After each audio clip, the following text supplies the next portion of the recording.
wabarakatuh. Perkenalkan, nama saya Hermaini dari UIN Raden Patah Palembang, Prodi Perbankan Syariah, Fakultas Ekonomi dan Bisnis Islam. Di sini saya akan menjelaskan sedikit tentang ekonomi Islam berupa tausiah yang bertema falah sebagai tujuan ekonomi Islam. Assalamualaikum warahmatullahi wabarakatuh. Waalaikumsalam warahmatullahi wabarakatuh. Alhamdulillahirabbil alamin. Wassalatu wassalamu ala asrofil anbiya'i wal mursalin wa ala alihi washabihi ajmain, amma ba'du. Kepada adik-adik yang sudah datang hari ini, terima kasih sudah memberi kesempatan dan terima kasih sudah mengizinkan kakak untuk menyelesaikan tugas UTS pengantar ekonomi Islam. Baiklah, di sini kakak akan memperkenalkan diri. Nama kakak Hermaini dari UIN Raden Patah Palembang, jurusan Perbankan Syariah. Kesempatan kali ini kakak akan membahas tentang falah sebagai tujuan ekonomi Islam. Apakah adik-adik tahu falah itu apa? Tidak tahu. Baiklah, di sini kakak akan menjawab. Falah menurut bahasa adalah keberuntungan, kesuksesan, kemuliaan, dan kemenangan. Sedangkan menurut istilah, falah adalah kesuksesan dan kemuliaan dalam hidup. Di sini falah memiliki dua aspek. Pertama, aspek material, kedua aspek spiritual. Nah, aspek material adalah aspek yang wujud nyata terlihat oleh orang dari sebuah gambar seseorang, keberuntungan seseorang, kebahagiaan seseorang yang hidup di dunia. Di sini aspek material dibagi menjadi tiga. Yang pertama, kelangsungan hidup, kedua, kebebasan berkeinginan, ketiga, kekuatan dan kehormatan. Yang pertama itu kelangsungan hidup. Nah, maksud dari kelangsungan hidup itu kita melakukan aktivitas di dunia.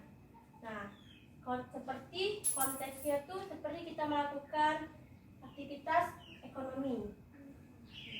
Pasti kita memiliki tujuan kita untuk keberlangsungan hidup kita.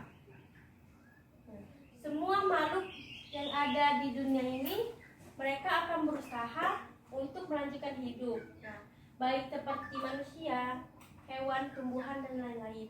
Maka dari situ mereka berusaha untuk berikhtiar atau untuk beraktivitas, baik itu bekerja dalam satu perusahaan atau berwirausaha. Karena itu Islam sangat menuntut kita bagaimana kita supaya didorong semangat kerja, tidak bermalas-malasan atau tidak berdiam diri. Yang kedua yaitu kebebasan berkeinginan. Kebebasan berkeinginan itu seperti kebebasan yang terbatas oleh aturan syariah. Nah, tentunya Islam pasti tidak membiarkan umatnya untuk melakukan kegiatan ekonomi yang sebebas-bebasnya. Tetapi ada panduan moral dan panduan akhlak yang harus senantiasa dibawa oleh seorang muslim di dalam kehidupan atau aktivitas ekonominya. Maka ketika mencari rezeki pun ada batasan supaya rezeki yang diperoleh adalah rezeki halal bukan haram.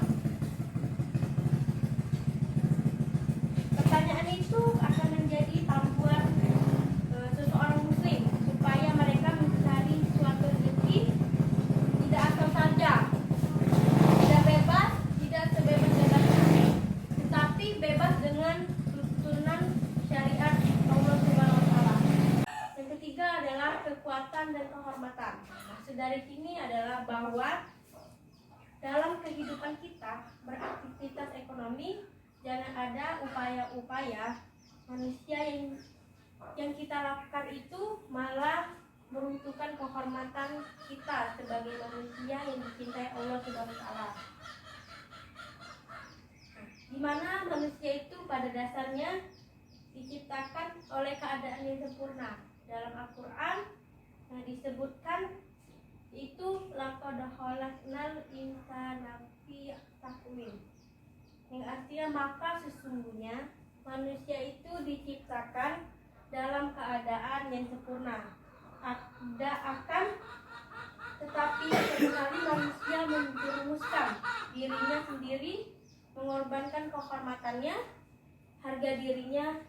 Oleh karena itu beraktivitas dalam kehidupan ekonomi, panduan-panduan syariat yang melarang kita untuk melakukan perbuatan-perbuatan yang haram, maka senantiasa kita jauhi. Yang di atas adalah 3 poin dari aspek material.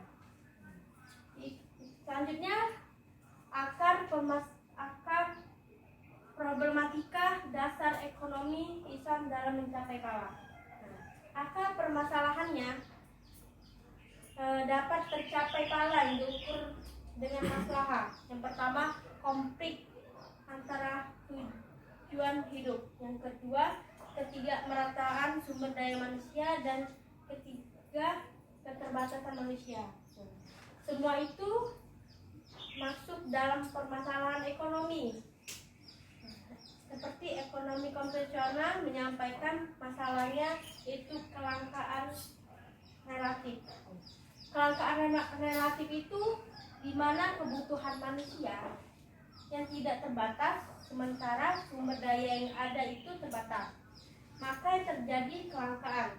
Nah, kelangkaan ini bisa terjadi dalam lingkup konsumsi, produktif, dan distribusi.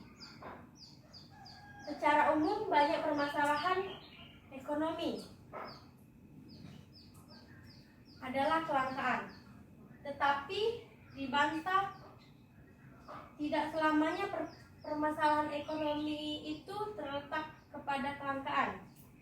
Menurut pendapat Bakir Al-Sad bahwa Tuhan mencukupkan sumber daya untuk memenuhi kebutuhan dan keinginan manusia secara memuaskan.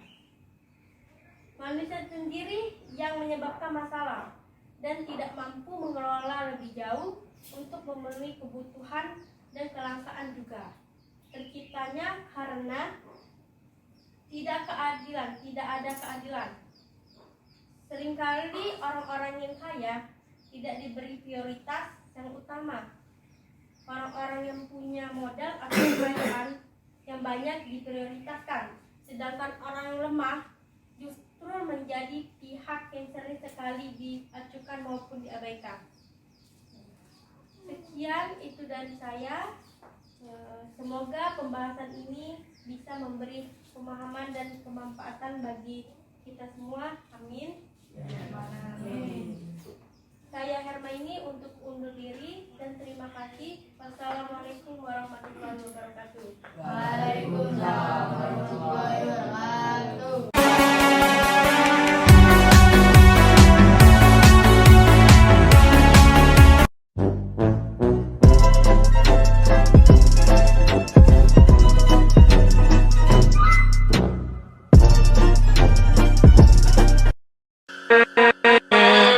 with